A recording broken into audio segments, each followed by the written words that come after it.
لونا یوه کوچنۍ نرمه او ښکلې وریځ وه چې د اسمان په لوړو کې اوسېدله. خو د نورو وریځو برعکس هغې باران نه خوښېده. هغې غوښتل چې تل وځلېږي.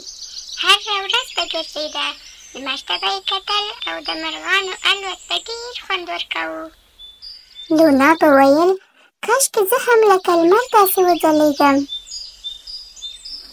یوه ورځ ګلونو پورته وکتل او ویې ویل لونا موږ ډېر تږي یو، مهرباني وکړه لږ باران راولېږه.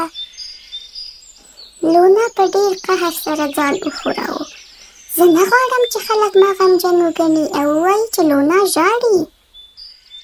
ګلونه ډېر غمجن شول او سرونه یې ښکته کړل. کله چې لونا له باران څخه انکار وکړ، یو څو لحظه وروسته هغې یو کوچنی مرغه ولید. ستړی و او نه شو الوتلی.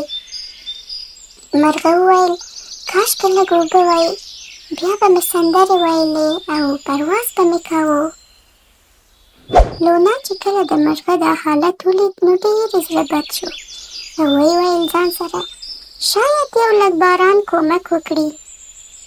لونا یو نری او خوږ باران راووراوه.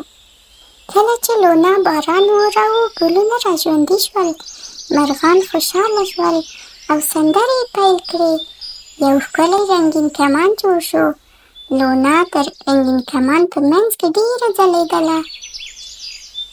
د دې کار په کولو سره ټولې وریځې ډېرې خوشحاله شوې او ویې ویل وګورئ لونا څومره ښایسته ځلېږي. لونا د باران په اورولو سره ډېره خوشحاله شوه او په رښتیا هم په دې ورځ د دې ځلا تر ټولو ښایسته وه. نو ګرانو ماشومانو، آیا تاسو د دې کیسې په پیغام پوه شولئ؟ د دې کیسې دا پیغام دی چې کله تاسو د یو چا سره ښه عمل کوئ نو تل به تاسو تر ټولو ځلانده او ښکلي معلومیږئ. ښه شپه او خواږه خوبونه.